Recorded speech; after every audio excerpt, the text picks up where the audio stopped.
పితా పుత్ర పవిత్రాత్మ నామమున ఆమెన్. ప్రభునందు మిక్కిలి ప్రియ సహోదరి సహోదరులారా, ఈ వాక్య పరిచర్యకి మిమ్మందరినీ ప్రేమతో ఆహ్వానిస్తూ ఉన్నాను.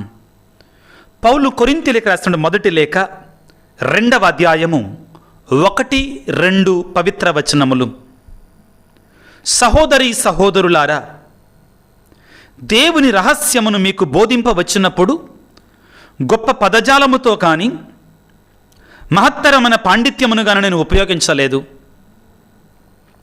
నేను మీతో ఉన్నప్పుడు యేసుక్రీస్తును గూర్చియు అందును ముఖ్యముగా సిలువపై ఉన్న ఆయన మరణమును గూర్చియు తప్ప సమస్తమును మరచిపోవాలని నేను నిశ్చయించుకొంటిని. క్రీస్తునందు మిక్కిలి ప్రియ సహోదరి సహోదరులారా, అది 1914వ సంవత్సరం మొదటి ప్రపంచ యుద్ధం భీకరంగా జరుగుతున్న రోజులవి. ఇంగ్లాండ్ దేశానికి జర్మనీ దేశానికి మధ్యలో భయంకరమైన దాడులు జరుగుతున్నాయి. జర్మనీ దేశం ఒక రోజున భీకరమైన దాడులు చేస్తూ తన వద్ద ఉన్నటువంటి కొన్ని వందల బాంబులని ఒక గ్రామం మీద పడవేసింది. అక్కడున్న ప్రజలు, సైనికులు అందరూ కూడా ప్రియులారా చనిపోయారు. మిగిలినటువంటి వారు భయంకరమైనటువంటి ఈ శరీరం అంతా కూడా గాయాలతో, పుండ్లతో మిగిలిపోయారు. అయితే అక్కడున్నటువంటి ఒక క్రైస్తవుడు గాయపడిపోయాడు. ఉన్నటువంటి వైద్యులు వారి శక్తికి మించి పనిచేసి మరణిస్తున్నటువంటి వారిని కాపాడటానికి ప్రయత్నం చేస్తున్నారు. ఒక ఆసుపత్రిలో బాగా ఎక్కువగా గాయపడి ఈ బాంబుల కారణంగా మరణ పంచుల్లో ఉన్నటువంటి ఒక వ్యక్తిని బెడ్ మీద పడుకోబెట్టారు. కాలంతా కూడా నుజ్జు అయిపోయింది.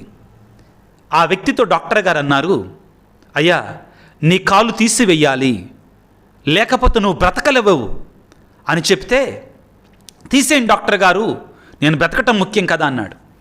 అప్పుడు అన్నాడు డాక్టర్ గారు, మరొక బాధాకరమైన విషయం ఏంటంటే ఈ ఆసుపత్రిలో ఉన్నటువంటి మత్తు మందు అంతా అయిపోయిందయ్యా, కాబట్టి నీవు పూర్ణమైనటువంటి మెలకువతో ఉన్నప్పుడు నీ కాలును కట్ చేయాలి అన్నారు. ఆ బాధ కంటే చచ్చిపోవటం మేలు ప్రియులారా. మత్తు మందు ఎందుకు అయిపోయిందంటే చాలామంది బాధల్లో ఉన్నారు. చాలామందికి ఆ మత్తు మందు ఇచ్చి చివరికి మత్తు మందు అంతా అయిపోయిందయ్యా అని చెప్పారు.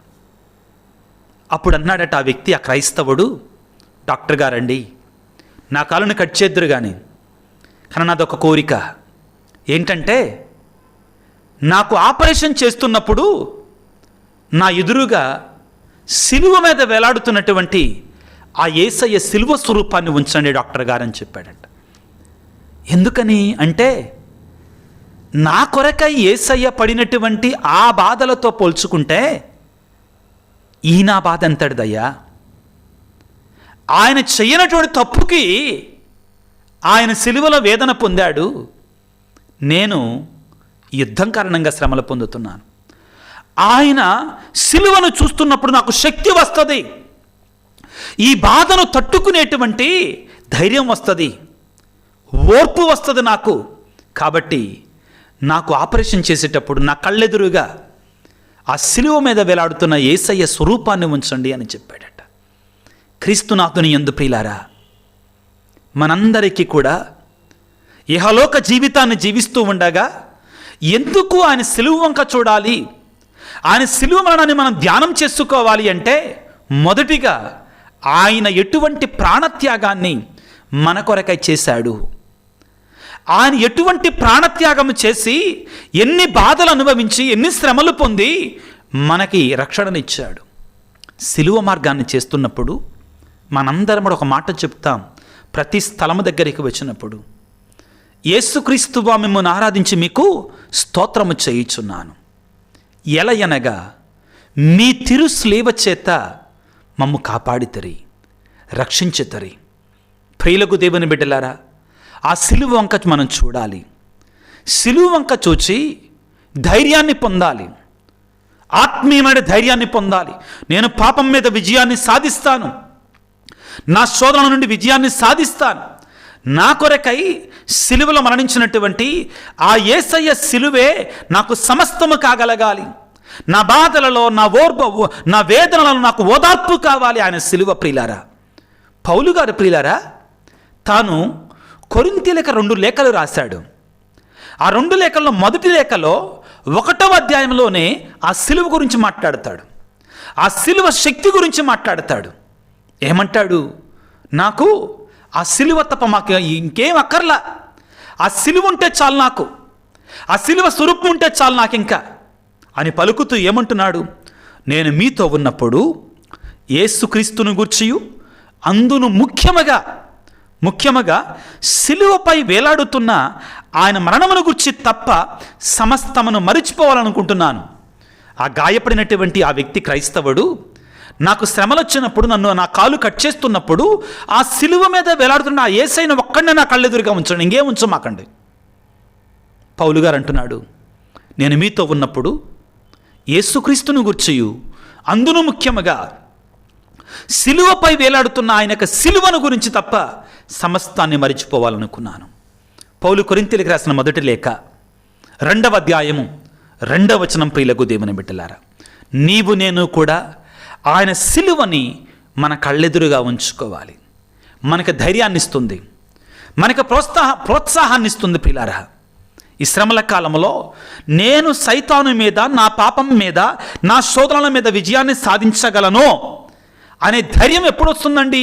నా కొరకై ఆయన ఆల్రెడీ ప్రాణం పెట్టాడు, నా కొరకై ఆయన విజయాన్ని ఆల్రెడీ సాధించాడో ఆయన వంక చూస్తూ నడిస్తే చాలు, ఆయన వైపు చూస్తే నడిస్తే చాలు.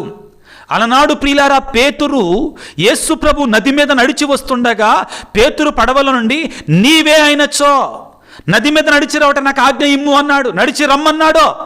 ప్రభు వంక చూసినంతసేపు కూడా, యేసయ్య వంక చూసినంతసేపు కూడా బాగానే నడిచాడు, వాక్యం చెప్తుందండి అక్కడ. కానీ ఎప్పుడైతే పక్కకు దారి సవరించాడో, పక్కకు దారి చూశాడో, పక్క వైపును చూడటం ప్రారంభించాడో అప్పుడు మునిగిపోవటం ప్రారంభించాడు. అందుకే పౌలు గారు అంటున్నాడు, నేను ఆయన సిలువే నా ధ్యేయం, ఆయన సిలువే నా గమ్యం, ఆయన సిలువే నాకు సమస్తం, ఆయన సిలువ కలిగి చూడటమే నా గమ్యం, నా ఉద్దేశం, నా తలంపు, నా సమస్తం అని పలికాడు. పిల్లారా, ఎందుకని?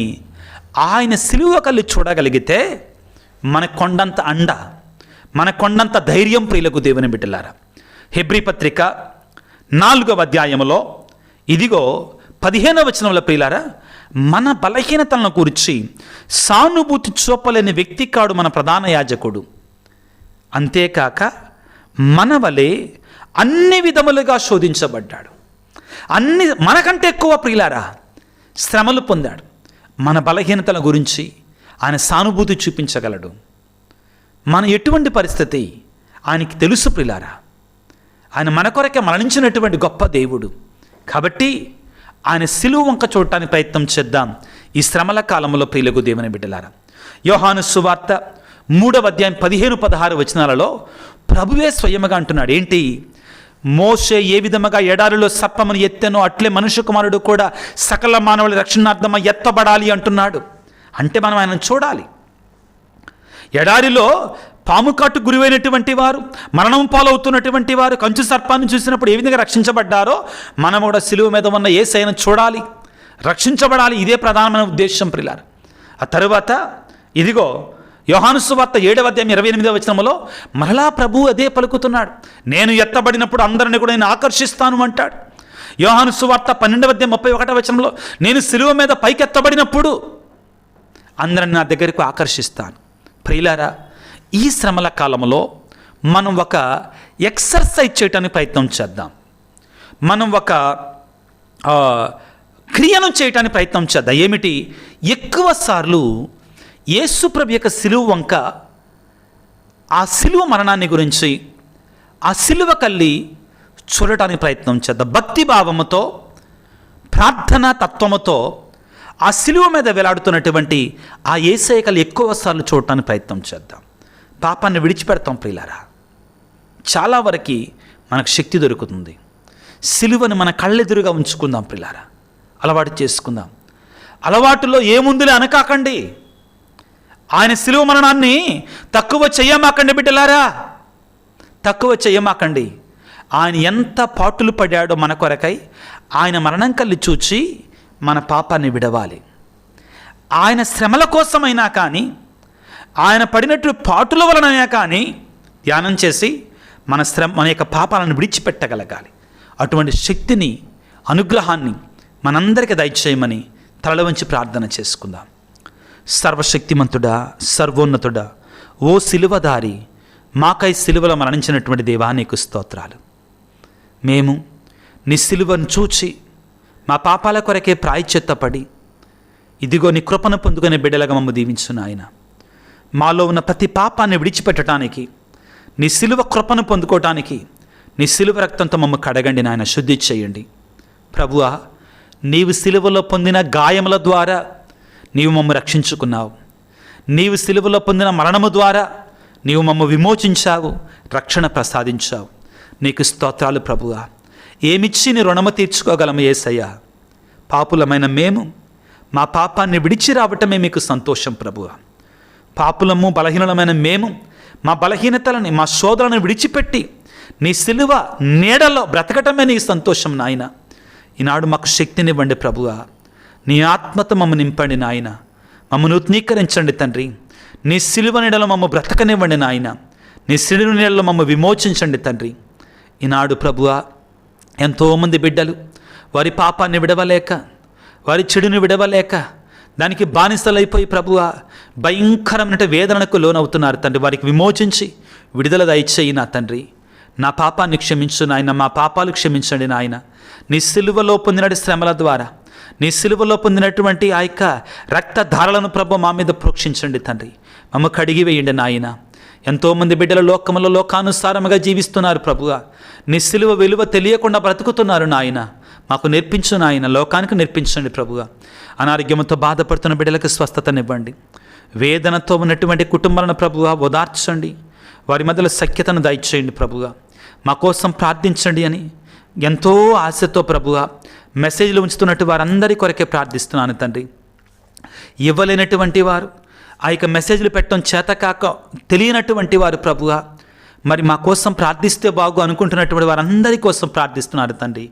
వారిని దీవించు సిలువనాథుడా. మా కొరకే సిలువలో ప్రాణం పెట్టిన దేవా, నీ బిళ్ళందరిని దీవించమని మా ప్రభు అయిన క్రీస్తు ద్వారా వేడుకొనుచున్నాము తండ్రి. ఆమెన్. ప్రభువు మీతో ఉందురుగాక, మీ ఆత్మతో ఉందురుగాక. సర్వశక్తిగల సర్వేశ్వరుడు పిత, పుత్ర, పవిత్ర ఆత్మ మిమ్మందరిని చల్లగా దీవించి ఆశీర్వదించి కాపాడుదురుగాక. God bless you. దేవుడు మిమ్ము దీవించుగాక. ఆమేన్.